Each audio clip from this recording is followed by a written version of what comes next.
Un saludo para todos ustedes. Mi nombre es Steven Fuentes Abreu, residente de Alergología Clínica de la Universidad de Antioquia. Estoy asesorado por el doctor Carlos Chinchilla y el tema que les traigo el día de hoy es dermatitis de contacto, fisiopatología. El contenido de la charla incluye historia, definición, epidemiología, clasificación, fisiopatología y prueba de parche. Con respecto a la historia, tenemos que la primera descripción de lo que puede ser una dermatitis de contacto se remonta al año 1500 a.C., donde en el papiro de Ebers los egipcios describen que algunas personas tienen lesiones dermatológicas con el contacto con algunas hierbas y la exposición a la luz solar. Ya en el siglo I después de Cristo, Cayo Plinio II asocia la labor de la tala de pinos con algunas lesiones dermatológicas, incluyendo así por primera vez la asociación de una labor humana con lesiones dermatológicas ocupacionales. En el siglo XVII, Bernardo Ramazzini, padre de la medicina ocupacional, escribe en su Tratado de las enfermedades de los comerciantes una descripción más amplia de las ocupaciones relacionadas con la dermatitis de contacto. En 1895, Joseph Haddason introduce por primera vez la prueba de parche. Posteriormente, un discípulo de él, Bruno Bloch, estandariza mejor la prueba, introduce más contactantes, describe por primera vez las reacciones cruzadas, describe la clasificación de las reacciones y es la primera persona en introducir el concepto de dermatitis de contacto sistémica. Más tarde, Paul Bonneville, otro estudiante de Haddason, amplía a 21 contactantes la prueba de parche. En 1967 se crea el Grupo Internacional de Investigación de Dermatitis de Contacto, que hacia 1997 genera la primera prueba de parche estandarizada y aceptada mundialmente. Ya en 1998 se genera una base de datos llamada CART en la Clínica Mayo, que busca que los pacientes tengan una base de datos en donde consultar productos de uso diario que no representen ningún riesgo para ellos.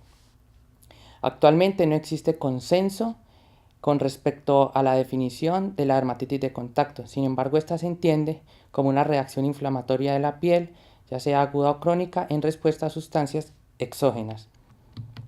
Epidemiológicamente, la dermatitis de contacto tiene una prevalencia mundial aproximadamente del 20%.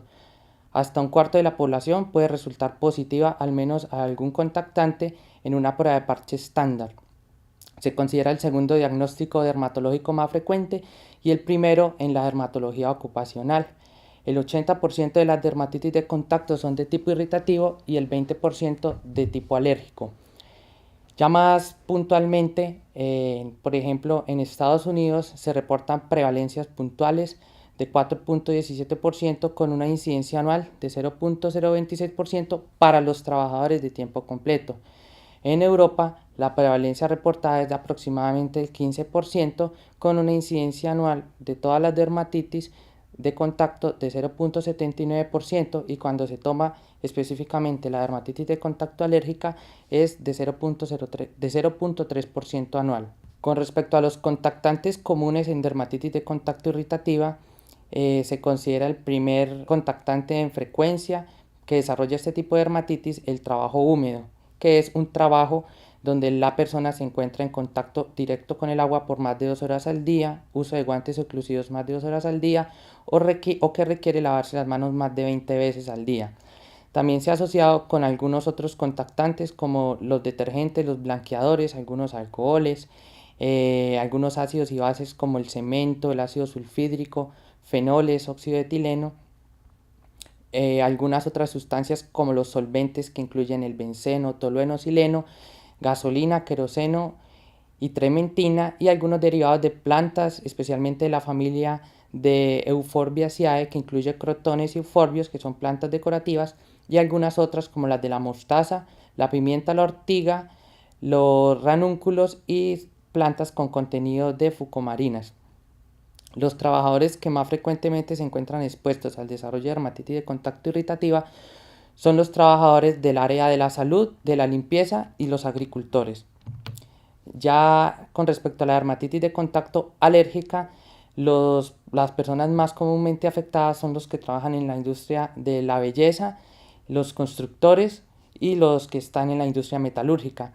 Comúnmente los alérgenos más relacionados son los metales como el níquel, el paladio y el cobalto, medicamentos tópicos como neomicina y bacitracina, productos que contienen los cosméticos como los mix de fragancias, bálsamo del Perú, algunos preservantes como el Cuartenium 15 y algunas otras sustancias que están, por ejemplo, en los tintes de cabello como la parafenilendiamina. También se ha asociado algunas sustancias que se usan en la industria de la producción del caucho y las gomas, como las carbas y los triuranos. Ya entrando a la clasificación de la dermatitis de contacto, a grosso modo se diferencia como dermatitis de contacto irritativa y alérgica. Sin embargo, existen algunos otros subgrupos descritos como la dermatitis sistémica, la urticaria por contacto y las fotodermatitis, que se dividen en fototóxica y fotoalérgica. Ya hablando de las particularidades de cada uno, la dermatitis de contacto irritativa es la más común. Generalmente afecta mayormente a las manos. La severidad de las lesiones es dependiente del tiempo de exposición del contactante y de la concentración de este. Se puede dividir en lesiones agudas o en crónicas, y los mecanismos fisiopatológicos que explican este tipo de dermatitis no tienen nada que ver con la hipersensibilidad. La dermatitis de contacto alérgica, menos común que la irritativa, generalmente afecta a pieles delgadas como los párpados o la cara, aunque puede afectar cualquier parte del cuerpo. Incluso se han descrito patrones generalizados como la dermatitis de patrón aéreo, donde el alérgeno entra en contacto con toda la piel al encontrarse suspendida en el aire. Aunque es difícil diferenciar las dermatitis de contacto irritativas de las dermatitis de contacto alérgicas, hay unos datos clínicos que nos pueden ayudar. Por ejemplo, las dermatitis alérgicas tienden a tener los bordes de las lesiones más difuminados y poco diferenciados, y se puede presentar el fenómeno de diseminación secundaria, que es la aparición de lesiones en sitios alejados al contacto primario con el alérgeno en cuestión. También cuenta con lesiones agudas y crónicas, y en este caso el mecanismo que explica este tipo de dermatitis es una hipersensibilidad tipo 4. La fotodermatitis, como su nombre lo dice, requiere de la acción de los rayos ultravioleta para que el contactante adquiera su actividad patogénica. Se divide en fototóxica y fotoalérgica, refiriéndose pues si por medio de los rayos ultravioleta se produce un contactante de tipo irritante tóxico o un contactante alergénico. Los agentes más involucrados con las dermatitis fototóxicas de consumo sistémico son los diuréticos, los AINES, las tetraciclinas, y los de uso tópico, los alimentos que contienen fucomarinas. Con respecto a la dermatitis fotoalérgica, es menos común y se ha asociado con el uso de algunos bloqueadores solares que contienen especialmente benzofenonas. Importante para diferenciar en la clínica este tipo de dermatitis es que ella respeta áreas sombreadas como debajo del lóbulo de la oreja o debajo del mentón. La dermatitis de contacto sistémica es un subtipo de dermatitis de contacto alérgica que se produce por la administración sistémica del alérgeno. Típicamente afecta lesiones que previamente ya habían estado mostrando reacciones de dermatitis de contacto alérgica, como por ejemplo los pozos positivos de una prueba de parche. Sin embargo, tiene manifestaciones generalizadas en toda la piel, y en algunos casos puede mostrar algunos patrones como el síndrome del babuino, que son lesiones de dermatitis que solo afectan glúteos, región perineal e inguinal. Se ha relacionado este tipo de dermatitis sistémicas con el consumo de algunos metales como el níquel, el cobalto y el mercurio. Y finalmente, la urticaria por contacto, que aunque no es un eczema típico, se ha incluido en el grupo de las dermatitis de contacto. El mecanismo que la explica es una reacción de hipersensibilidad tipo 1, la lesión que se genera es un abón y un eritema muy pruriginoso. Las causas comunes son el látex y el persulfato de amonio, y se ha asociado las crisis recurrentes de urticaria de contacto con el desarrollo de dermatitis de contacto con las proteínas de los alimentos. Ya entrando a la fisiopatología, me voy a centrar en lo que es la dermatitis de contacto irritativa y la dermatitis de contacto alérgica. Para que ocurra una dermatitis de contacto irritativa, un factor clave es que el contactante debe penetrar e irrumpir la barrera cutánea. Lo puede hacer por medio de 3 vías. La primera vía descrita es la vía intercelular, en donde los contactantes con propiedades hidrófobas pueden atravesar la barrera lipídica directamente. La otra vía descrita es la vía transcelular, en donde los contactantes, por ejemplo los solventes o los detergentes, pueden degradar directamente los queratinocitos y de este modo atravesar la barrera. O la otra vía es por medio de difusión, donde las sustancias hidrófobas pueden atravesar a través de los anexos cutáneos la barrera cutánea. ¿Cuáles anexos? Por ejemplo, los folículos pilosos y las glándulas sudoríparas. Es importante que el grosor de la piel juega un papel importante para la protección del ingreso de estos contactantes. E igualmente hay algunos factores físicos que pueden afectar el ingreso, como por ejemplo los trabajos húmedos, la fricción que pueden generar los mismos pacientes en sus trabajos o lesiones previas producidas por enfermedades subyacentes que lesionan directamente la piel. Ya una vez el contactante ha irrumpido la barrera cutánea, va a estimular la activación de algunos queratinocitos, ya sea por activación directa o por la inducción de citotoxicidad en ellos. Esto va a estimular a ellas a la producción de algunas citocinas como las alarminas, que son especialmente la linfopoyetina estromal tímica, la interleuquina 25 y la interleuquina 33. También se induce la producción de algunas otras citocinas como la interleuquina 1, la 6, el factor de necrosis tumoral y el factor estimulante de colonias de granulocitos y monocitos. Ya una vez se produce este pool de citoquinas, este induce la activación de algunas otras células del sistema inmune innato, como células dendríticas residentes, algunos macrófagos y algunos otros monocitos. Esto induce la producción de algunas citocinas quimioatrayentes como la CXCL8 y la eotaxina, que estimulan el endotelio para que permita la diapedesis de algunas otras células como los polimorfonucleares y más mononucleares. Esto va a hacer que el tejido se llene de células proinflamatorias que van a generar las manifestaciones clínicas de la misma enfermedad. Ya en las fases más tardías de la dermatitis de contacto irritativa, las altas concentraciones de interleuquina 1 van a estimular la producción de interleuquina 7, que nos va a estimular a los fibroblastos. Estos fibroblastos van a terminar produciendo factores de crecimiento de queratinocitos. Y por otra parte, se va a estimular por parte de algunos polimorfonucleares la producción de factor de crecimiento epidérmico. Esto a la larga lo que me va a inducir es la proliferación de los queratinocitos de una forma no tan ordenada, lo que nos va a mostrar lo que clínicamente se ve como hiperkeratosis y descamación, típico de las lesiones crónicas. Con respecto a la resolución de la dermatitis de tipo irritativo, se requiere que el contactante se retire completamente. Es muy importante aclarar que las dermatitis de contacto irritativas solamente involucran la inmunidad innata y no involucran la inmunidad adaptativa. Ya en la dermatitis de contacto alérgica, al igual que lo que requiere en la dermatitis de contacto irritativa, es la disrupción de la barrera cutánea por medio del alérgeno. Se han encontrado algunos factores que favorecen esto, por ejemplo, pieles más delgadas como las de la cara, de los párpados, dorso de la mano, trastornos de los queratinocitos como la cerosis o la ictiosis, dermatitis de contacto irritativas previas, especialmente si estas dermatitis de contacto son producidas por múltiples contactantes y especialmente si estos contactantes tienen un perfil de alergenicidad.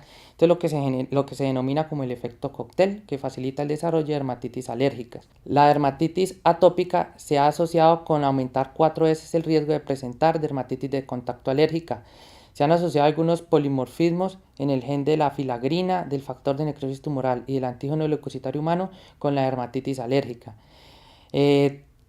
Adicionalmente, las mujeres, especialmente jóvenes, tienen un mayor riesgo de presentar dermatitis alérgica, generalmente por sus exposiciones laborales, y las pieles blancas son más susceptibles que las pieles asiáticas y estas a su vez que las pieles negras para el desarrollo de la enfermedad. Importante aclarar algunas particularidades de los alérgenos en esta enfermedad. Los alérgenos aquí tienden a ser iones metálicos y moléculas con tamaños inferiores o pesos inferiores a 500 Dalton. Esto se asocia con el tamaño que hay entre el espacio que hay entre las uniones estrechas, lo que pues obviamente facilita el ingreso de este tipo de alérgenos. Como estos alérgenos son tan pequeños, no inducen inmunogenicidad, por lo cual se ha descrito que se requiere el acoplamiento con proteínas propias que le sirvan de transportador. Actualmente no se conocen muy bien las proteínas involucradas en estos mecanismos. Sin embargo, se han descrito que, por ejemplo, el ácido hialurónico y algunos derivados de la proteína filagrina podrían participar en esto. Hay que aclarar el concepto del preapteno y proapteno.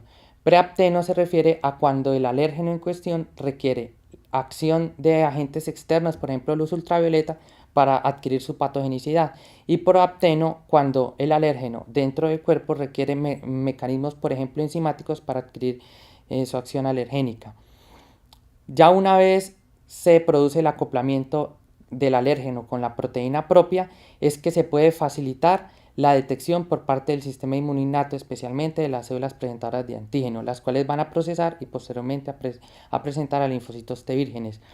Es importante que para que esta célula dendrítica posteriormente se active y migre, se requiere unos mecanismos inflamatorios significativos, como lo voy a explicar más adelante, que se inducen por medio de 3 sistemas que están descritos actualmente. Uno de ellos es la activación de los PRR, la inducción de especies reactivas de oxígeno y la activación de las células NKT invariantes. Acá en este gráfico podemos ver que los PRR que se encuentran involucrados son los TLR2, TLR4 y algunos PRR de tipo NLR. Estos PRR son receptores que detectan patrones asociados a patogenicidad. Estos patrones evidentemente no son características de los alérgenos, sin embargo parece ser que el acoplamiento del alérgeno, que en este caso es el apteno, con la proteína propia, induce cambios conformacionales en estas proteínas que hace que haya una homología estructural con algunas proteínas patogénicas.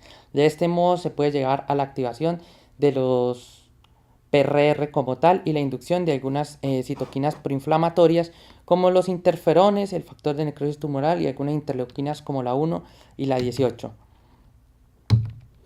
Acá les traigo un modelo particular de activación de TLR4 que no utiliza directamente el sitio de detección del ligando natural de este TLR, que es el lipopolisacario, sino usa unos residuos alternos para activarse.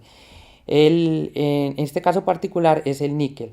Se ha encontrado que algunos polimorfismos en el TLR4 tienen unos residuos de histidina en las posiciones 456 y 458.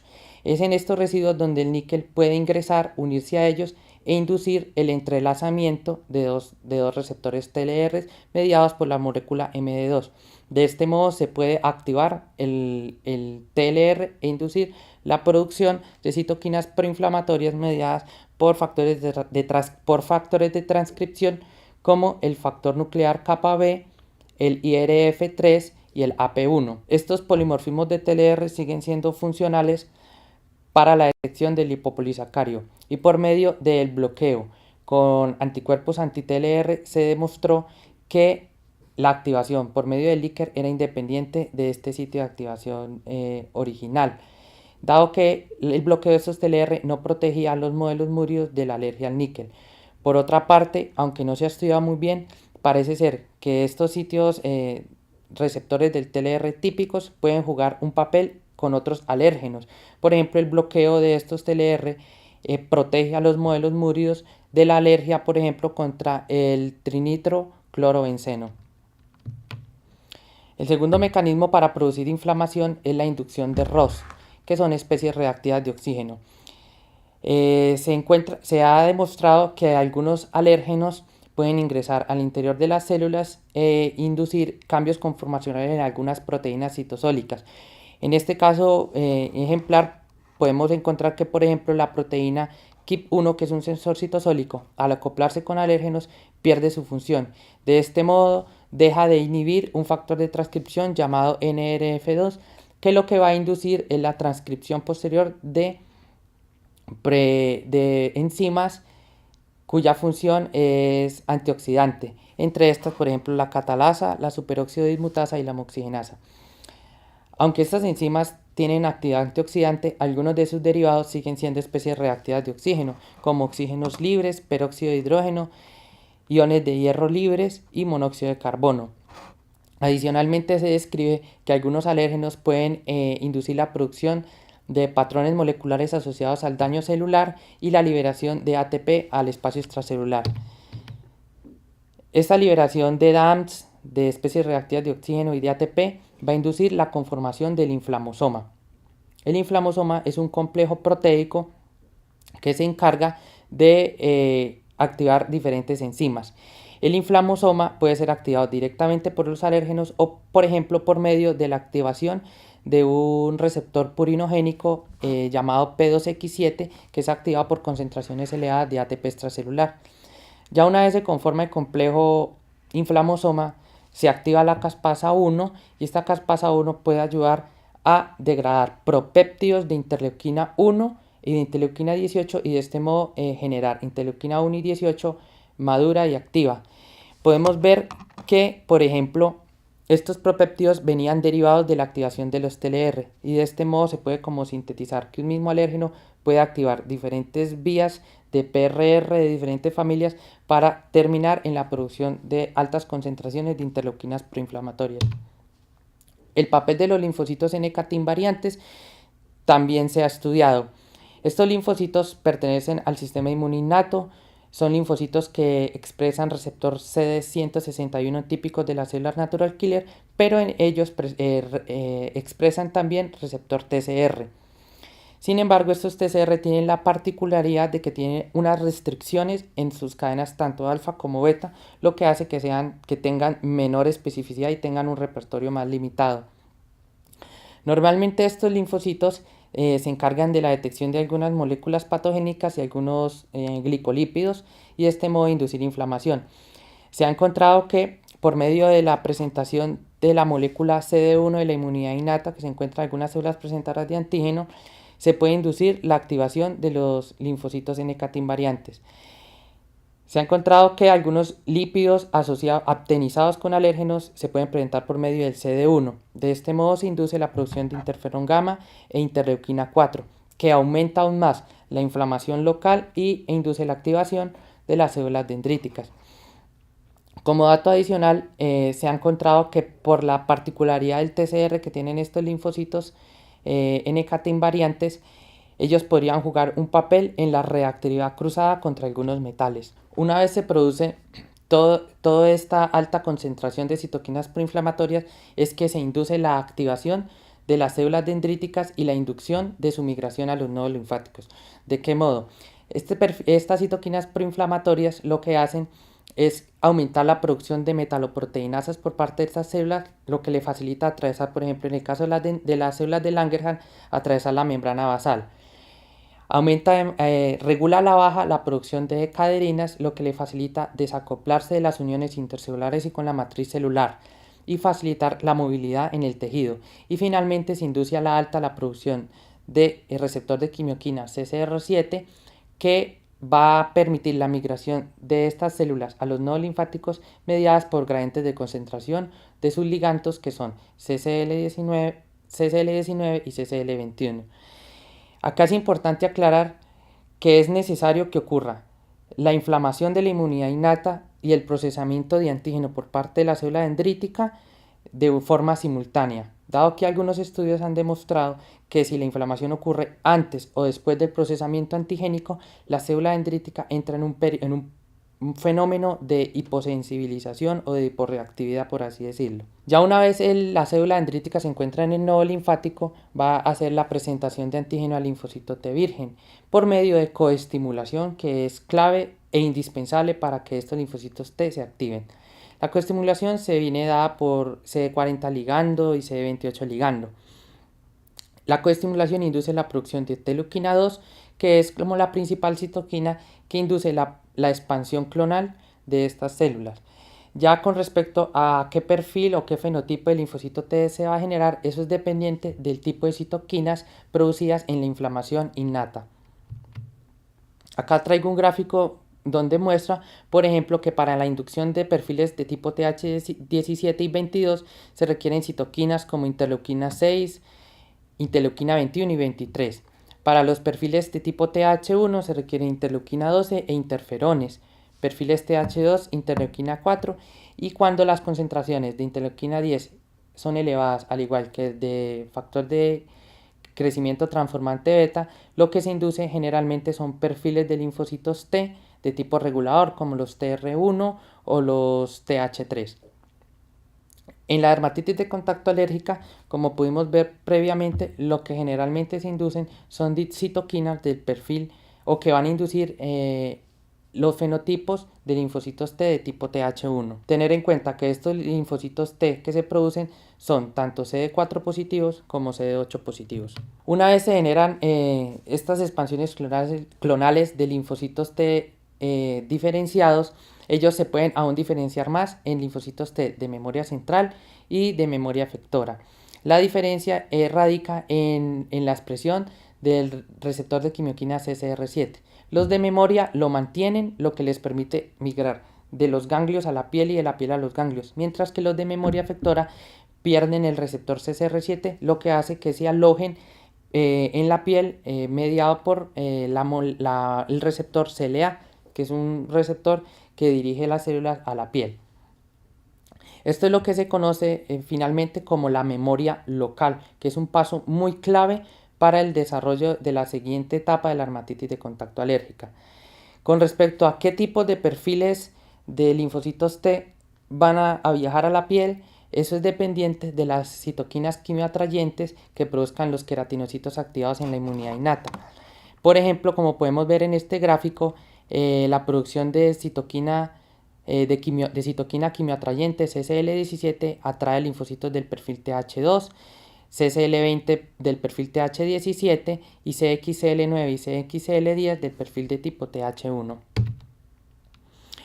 La segunda fase descrita en la dermatitis de contacto alérgica ya es la fase efectora, en donde la reintroducción del alérgeno va a ser nuevamente detectada por las células del sistema inmune innato, las cuales ya no van a tener que viajar al nodo linfático, sino directamente van a hacer presentación de antígeno a los linfocitos T de memoria efectora que ya se encuentran residentes en el tejido.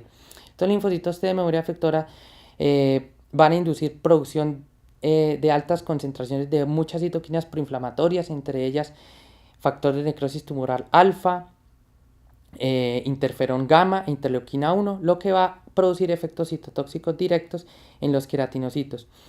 Por otra parte, las células T de memoria efectora CD8 positivas pueden producir citotoxicidad célula a célula en las células que se encuentren aptenizadas con el alérgeno. Se va a producir además la inducción de quimioquinas atrayentes como CXL8, 9, 10, 17, 20 y 27 que va a atraer polimorfonucleares y mononucleares al sitio de la inflamación, aumentando así la lesión del tejido. Se ha descrito adicionalmente que las células natural killer pueden participar en el clivaje de las E-caderinas de las células queratinocíticas, induciendo así la descamación de estas. Parece ser que esta fase efectora no es un proceso tan desordenado, sino al contrario, es un proceso ordenado y se genera una estructura que ha sido demostrada experimentalmente llamada ISALT, que traduce tejido linfoide asociado a la piel inducible. Este ISALT se induce por la producción de interleuquina 1, que hace que los macrófagos residentes viren hacia un subtipo que es llamado M2. Este subtipo M2 produce citoquinas citoquinas quimioatrayentes como CXCL2, lo que induce la atracción de tanto células dendríticas como células T efectoras al mismo lugar. ¿Cuál es este lugar? La región postcapilar de las vénulas de la dermis. De este modo se produce un agrupamiento celular que va a facilitar por cercanía la presentación de antígeno entre estas células y de este modo va a amplificar tanto en potencia como en tiempo la producción de citoquinas proinflamatorias. Adicionalmente, algo muy importante es que para la activación de los linfocitos T de memoria efectora no se requiere coestimulación, por ejemplo, como CD40 y CD28, como ocurría con los linfocitos T vírgenes. De este modo, células que no son presentadoras de antígeno profesionales pueden presentar antígenos a estos linfocitos e inducir activación. Incluso se ha descrito un mecanismo llamado trogocitosis, que es cuando, por ejemplo, los basófilos pueden capturar moléculas presentadoras de antígeno como el MHC de las células dendríticas y usarlas ellas mismas para hacer la presentación antigénica. Aunque originalmente o clásicamente se ha descrito que el perfil de citoquinas de la dermatitis de contacto alérgica es de tipo Th1, un estudio reciente publicado en el 2018 indica que dependiendo de alérgenos particulares se pueden inducir perfiles de citoquinas diferentes. Por ejemplo, en el caso del níquel, a pesar de que se induce citoquinas Th1, se han encontrado citoquinas del perfil 17. En el caso de fragancias como el bálsamo del Perú se han encontrado perfiles de citoquinas de tipo 2 y 22, en el maní 17 más altas concentraciones de interleuquina 33 y en alérgenos como la carne de bacalao o de res perfiles TH17 y 22. Aunque actualmente esto puede que no tenga ninguna implicación terapéutica, en un futuro cuando la medicina de precisión avance y se desarrollen nuevas terapias biológicas, esto puede cobrar mucha importancia para la terapéutica dirigida al paciente. La última diapositiva referente a la fisiopatología se refiere a la resolución de la inflamación, que sigue siendo pues dependiente de que el alérgeno se mantenga en el tejido. Sin embargo, a pesar de que el alérgeno se mantenga, existen unos mecanismos que ayudan a regular la inflamación. Entre estos está la muerte celular inducida por activación, que es mediada por el Fas ligando y generalmente afecta mayoritariamente a los linfocitos del perfil Th1. Por otra parte, las células innatas crónicamente activadas aumentan la producción de interleuquina 10 y factor de crecimiento transformante beta, lo que, como vimos en diapositivas previas, va a inducir la producción de perfiles de linfocitos T efectores de tipo regulador. Estos linfocitos reguladores lo que me van a llevar es a la producción masiva de interleuquina 10, que va a bloquear la acción presentadora de antígeno de las células del sistema innato, y estas células que contienen CD8 positivo van a inducir muerte celular dirigida por medio de la molécula receptora CTLA4. También se ha descrito que las altas concentraciones de interleuquina 1 pueden ayudar a proteger a los queratinocitos contra el efecto citotóxico del factor de necrosis tumoral. Finalmente, cuando las lesiones son muy crónicas, se tiende a hacer como un viro hacia los perfiles de citoquina Th2 en vista de que estos linfocitos tienen resistencia o más resistencia que los linfocitos Th1 a la muerte inducida por activación. Ya la última diapositiva que traigo es para mostrar que por medio de la reproducción de los mecanismos fisiopatológicos previamente descritos se puede llegar al diagnóstico de la dermatitis de contacto, y esto es por medio de la prueba de parche. Actualmente se considera el estándar de oro para el diagnóstico, a pesar de que su rendimiento no es el mejor. La sensibilidad oscila entre el 70 y el 80%. Tener en cuenta que las pruebas de parche, a pesar de que sean positivas, hay que determinar la relevancia clínica en los pacientes. Y por último, acá a modo pues de información, la prueba de parche se clasifican las reacciones dependiendo del tipo de lesión. Si no hay lesión, se considera una prueba de parche no reactiva. Si hay un eritema leve, se considera dudosa. Si hay aparición de pápulas sin vesículas, se considera una reacción leve que se reporta como una cruz. Si hay aparición de vesículas no coalescentes, 2 cruces, una reacción moderada. Y si hay aparición de vesículas coalescentes o aparición de bulas o necrosis, se considera una reacción muy fuerte o 3 cruces. Por otra parte, cuando se genera eritema se puede también considerar una reacción irritante. Y aunque es difícil de diferenciar de las reacciones alérgicas dudosas, hay un procedimiento que es aplicar una tensión en la piel para inducir descamación de esta. Si esto ocurre, es más probable que la reacción sea de tipo irritativo. Ya para concluir, tener en cuenta que es de suma importancia diferenciar los diferentes aspectos clínicos de la dermatitis de contacto. Tener en cuenta pues que la prueba de parche sigue siendo el estándar de oro para diagnóstico. y que sin embargo hay que tener en cuenta la relevancia clínica. Y por último, que los nuevos estudios dirigidos a perfiles moleculares dependientes de alérgeno abrirán un campo nuevo en la medicina de precisión en un futuro. Bueno, muchas gracias. Esta es la charla que les traía el día de hoy. Espero haya sido de su agrado.